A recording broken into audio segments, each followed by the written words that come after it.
మీకు గుర్తుంటే 2019, 2018 ప్రాంతంలో జరిగిన రాజకీయ డిస్కషన్స్లో ఎక్కువగా వచ్చినటువంటి టాపిక్ ప్రత్యేక హోదా.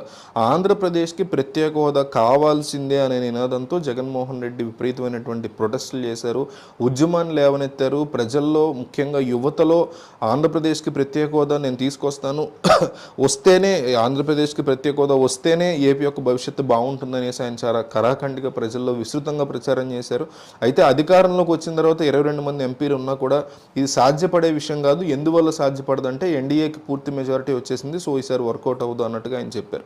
అయితే ఇప్పుడు ఏదైతే ఎన్డీఏ కూటమికి వ్యతిరేకంగా జగన్ ఉన్నారో, ఎన్డీఏ కూటమి అంతా ఒకటే అయిపోయిందో, మోడీ కానీ పవన్ కళ్యాణ్ కానీ చంద్రబాబు కానీ ఒకే తాటి మీదకి వచ్చి రాజకీయాన్ని చేయడానికి సిద్ధపడుతున్నారు. ఈ నేపథ్యంలో జగన్మోహన్ రెడ్డి మళ్ళీ తెర మీదకి ప్రత్యేక హోదాను తీసుకురాబోతున్నారని ఎన్నికలు దగ్గర పడుతున్నాయి. మహా అయితే ఇవాళంతా డేటు 10వ తారీఖు అనుకోండి, ఒక కరెక్ట్గా నెల రోజుల్లో ఎలక్షన్ వచ్చేసింది. సో ఈ నెల రోజుల్లో ఆంధ్రప్రదేశ్కి మోడీ చేయలేనటువంటి అంశాలను కూడా చెప్తేనే ప్రజలు చంద్రబాబు తీసుకొచ్చినటువంటి మోడీ అనేటువంటి ఒక పెద్ద అంశాన్ని వాళ్ళు రిజెక్ట్ చేస్తారు అని జగన్ నమ్ముతున్నారు. సో ఏపీకి ప్రత్యేక హోదా విషయంలో మోడీ కావచ్చు, అప్పటి కాంగ్రెస్ కావచ్చు, ఎటువంటి ద్రోహాలు చేశారు, ఎటువంటి మోసాలు చేశారు, పోలవరానికి సంబంధించి కూడా ఎట్లాంటి నిధులు ఇవ్వకుండా ఎగ్గొడుతున్నారు అనే మొత్తం క్లియర్ కట్ ఎగ్జాంపుల్ని ప్రజల ముందుకు తీసుకెళ్లడానికి జగన్మోహన్ రెడ్డి సిద్ధమవుతున్నట్టుగా తెలుస్తుంది. ఇది కనుక వర్కౌట్ అయితే ఏపీకి ప్రత్యేక హోదా విషయంలో కేంద్రం ఏదో ఒక ప్రకటన చేసే వరకు జగన్ వదిలిపెట్టేలాగా కనిపించట్లేదు. ఎన్నికల మూమెంట్లో దీన్ని స్ట్రాంగ్గా 2 రకాలుగా క్యాష్ చేసుకోవడానికి, ఒకటి ఓట్ల పరంగా వాళ్ళు చేసిన అన్యాయాన్ని చెప్పి ప్రజల నుంచి ఓట్లు దక్కించుకోవడమే కాకుండా వాళ్ళని ప్రెషరైజ్ చేస్తూ కుదిరితే ప్రత్యేక హోదా మీద ఏదో ఒక పాజిటివ్ మాటని వాళ్ళ నోటితో చెప్పించాలి ఎన్డీఏ సర్కార్తో, ఎస్పెషల్లీ నరేంద్ర మోడీతో. ఎందుకంటే ఏపీలో ఇంకొక 2 భారీ బహిరంగ సభలకి నరేంద్ర మోడీ ప్లాన్ చేస్తున్నారు.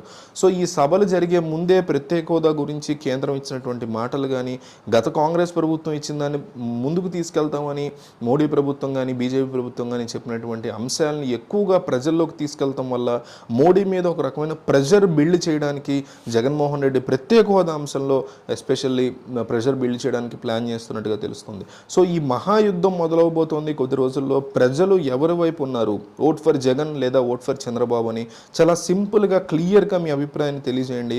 ఎందుకంటే సర్వే సంస్థలు చూస్తున్నాయి, ఈ వీడియో కింద కామెంట్స్ని సర్వే సంస్థలు చాలా క్షుణ్ణంగా పరిశీలిస్తాయి. కాబట్టి గెలుపు ఎవరిదనేది మీరు కామెంట్ చేస్తారో సర్వే సంస్థలు అవే రిజల్ట్స్ బయటకు ఇస్తాయి. కాబట్టి మిస్ అవ్వద్దు.